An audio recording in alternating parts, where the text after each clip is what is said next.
Buenos días, aquí estamos en un nuevo encuentro, en nuestro micro de filosofía, en un nuevo ágape, dispuestos a compartir un nuevo espacio de pensamiento, de palabra. Y bueno, retomando un poco lo que habíamos planteado en el ágape anterior, hoy queremos transitar, seguir transitando sobre algunos temas que venimos en estos micro planteando, ¿no? La educación, decíamos con Florencia en el ágape anterior, implica encuentro, implica conversación. Florencia nos hablaba de Gadamer, este filósofo contemporáneo tan fantástico que tanto aportó en el siglo XX, ¿no? Su noción de conversación. También transitábamos la noción de tradición que este pensador nos plantea, ¿no? La tradición como eso que nos constituye, como eso, digamos, que hace a la cultura de un pueblo, ¿no? Y que, más allá que a veces nos enoja, no podemos evitarla. Sí podemos transformarla, sí podemos eh, cambiarla en función de aquello que nos interese, de aquello que nos gusta, ¿no? Entonces terminamos planteándonos la pregunta, bueno, entonces, ¿qué queremos hacer? Y en definitiva, ¿qué queremos ser? ¿No? Y ahí habíamos quedado como parados en una cuestión ética, ¿no? ¿Qué quiero hacer con esto? Como decimos a veces siguiendo a Sartre, ¿no? ¿Qué queremos hacer con esto que hicieron de nosotros? Bueno, hoy Agape está de fiesta también, tenemos un invitado. Está con nosotros Marcelo Lacasa. Marcelo es un joven muy bello, con unos ojos muy lindos. Siempre digo que lástima que no hay cámara aquí para ver nuestros invitados, ¿no? Con unos ojos celestes muy lindos o grises. Tiene 27 años. Es licenciado en actuación. Así es. Así que, bueno, Marcelo, te doy la palabra. Bueno, muchas gracias por invitarme, Silvina, a hablar un poquito hoy. Bueno, yo estudié en Buenos Aires, en el IUNA, y me recibí de licenciado en actuación. Y bueno, me interesaba venir a compartir un poco también impresiones, ideas sobre la educación con vos. Así que muchas gracias por la invitación, en primer lugar.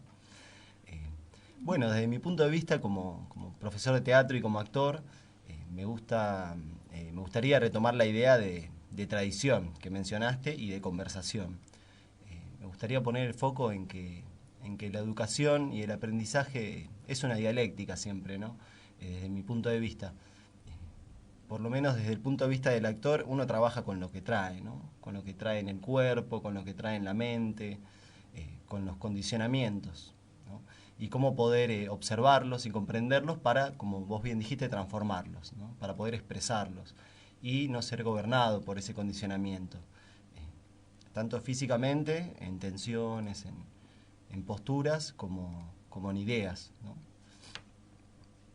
El cuerpo, a propósito que vos traes esto, ¿no? Por tu formación como actor, como profesor de teatro, el cuerpo se me hace, no sé, Marcelo, que es como un gran olvidado en la educación, ¿no? O será que tiene que ver con mi propia historia, no sé, pero como un gran olvidado en la educación. Sí, yo creo que estamos ante un cambio de paradigma, ¿no? En muchos niveles sociales. Y uno de ellos es la educación, en donde creo que ya no podemos contemplar la educación como sentarse, ¿no? En un escritorio y que nos digan, nos den información y nosotros tengamos que aprenderla para, para ponerla en un papel, ¿no? Y que esté correcta la respuesta, ¿no? Sino más bien como indagar cuál es la respuesta para cada uno, poder explorarlo.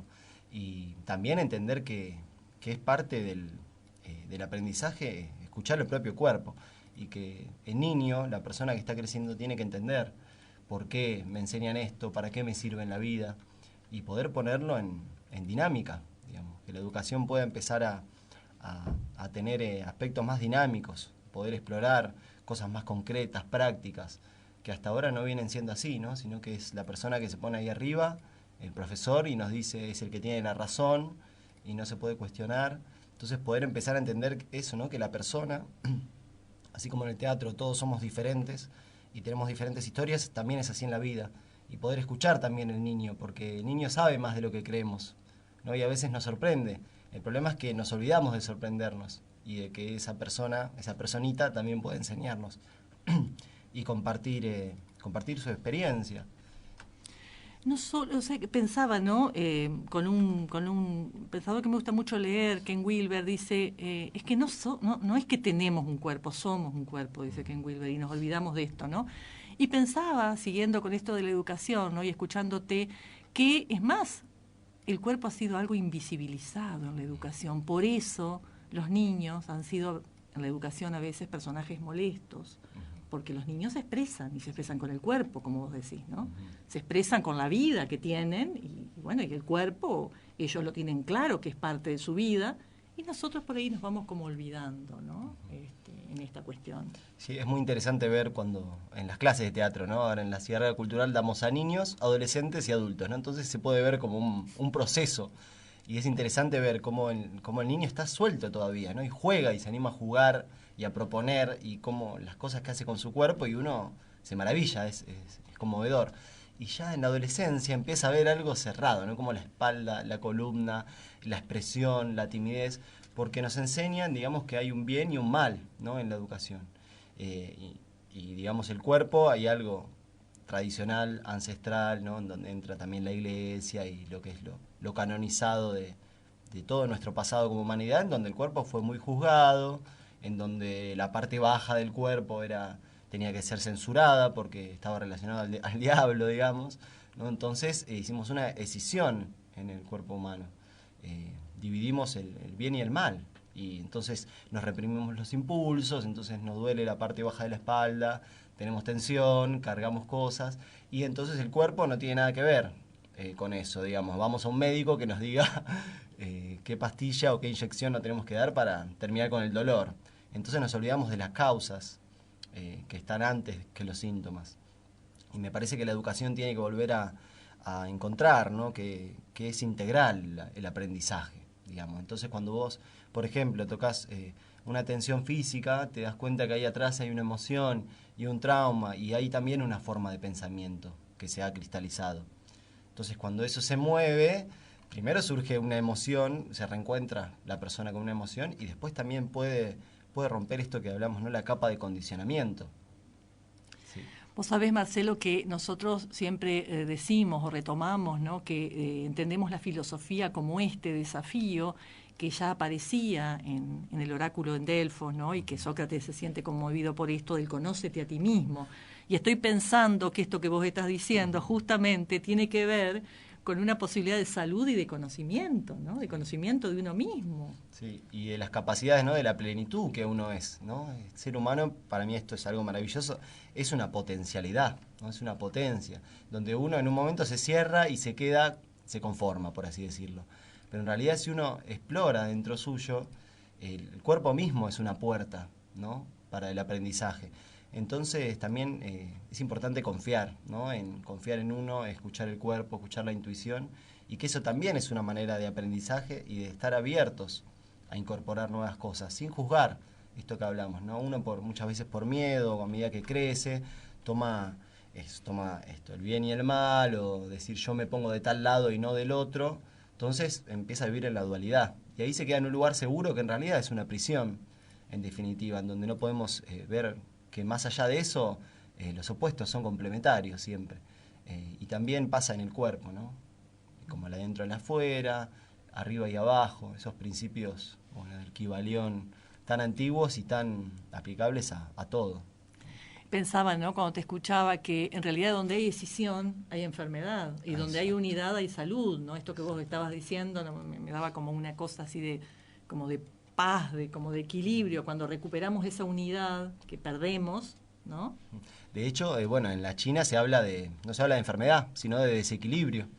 Es muy interesante ahí el yin y el yang, ¿no? Cómo mantener el equilibrio en el cuerpo y cómo en realidad podemos ser nuestros propios sanadores. Eso está dentro de cada ser humano, en relación a la comida, en relación a la energía. Y como profesor de teatro, para mí es muy interesante remarcar que todavía somos como bebés del conocimiento de nuestra energía, en relación a las emociones, a los pensamientos, al uso de nuestro cuerpo, y cómo podemos encontrar el equilibrio dentro de nosotros mismos. Es muy interesante que en la China, digamos, se le pagaba al médico para que, cuando mantenía sana a la familia, y cuando se enfermaba le dejaban de pagar, justamente. Y cómo podemos encontrar también desde la educación una salud más integral, en donde podemos incorporar que el niño pueda aprender, y el adolescente y el adulto también, a meditar, a comer saludable, a entender que uno comiendo determinadas cosas, tomando determinadas cosas, puede restablecer su salud, que no es necesario ponerla en las manos de otra persona, porque eso también es otra forma de lo mismo, ¿no? De lo que hablamos de la educación, que nos den masticado algo, cuando en realidad si uno no lo comprende y no lo pasa por la experiencia, no, en definitiva es repetir algo, ¿no? Y no eso, y como poder también darle lugar a la persona y decir que es una dialéctica la educación, ¿no? Que la persona también me va a proponer algo. Por lo menos yo como docente o como educador, poder observar que la persona ya viene con algo, ¿no? Establecido. Entonces poder trabajar con eso, como vos bien dijiste, para transformarlo. Decíamos en uno de los micros, ¿no? La educación es educarse, ¿no? En primer lugar. El educador tiene que ser justamente un gran educador de sí mismo para poder acompañar a otros en ese tránsito maravilloso que es el conocimiento, que es la transformación, ¿no? Tiene que ser realmente el educador un gran buscador de su propio conocimiento, de su propio aprendizaje, porque si no es desde la experiencia, ¿desde dónde uno va a acompañar, no? Sí, porque es también el desafío de no cerrarse a algo que uno creyó cierto y dejarlo ahí para siempre, ¿no? Como aferrarse a una verdad que uno conoció. Ese para mí es un gran desafío, ¿no? En la vida, bueno, del actor sobre todo, porque va trabajando con su materia que es cambiante, pero sobre todo en el educador, digamos, en relación a esto de que yo voy a transmitir algo, digamos, y si yo me cierro, como a mí me ha pasado en la secundaria, toda la secundaria, digamos, de que me enseñan algo y nosotros decíamos, pero, profe, me parece que esto también no es tan así, ¿qué pasa? Y entonces ahí hay algo, nos encontramos con una muralla, ¿no? Donde la profesora dice, no, esto es así y es así, y no me pregunten más porque te pongo un 1, digamos.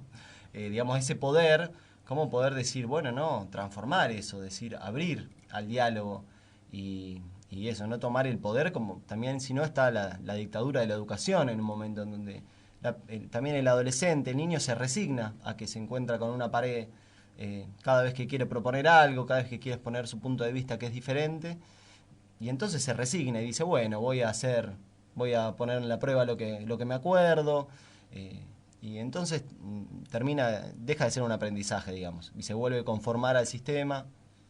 Fíjate vos cómo ahí, en esto que vos estás diciendo, es como que nos perdemos la riqueza de la novedad de ese niño, de ese joven que al no preguntar, al no permitir la pregunta, clausuramos, cerramos, y eso que podía ser tradición rica se convierte en tradicionalismo, que se rigidiza, y todos perdemos. Sí.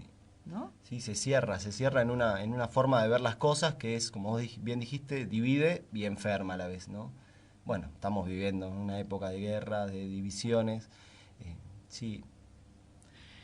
La verdad es que, Marcelo, escuchándote, me quedo con ganas de seguir pensando, seguir dialogando. Así que, bueno, como siempre hacemos con nuestros invitados, te invitamos para otro Ágape. ¿Te gustaría? Va a ser un gusto y un honor. Sí.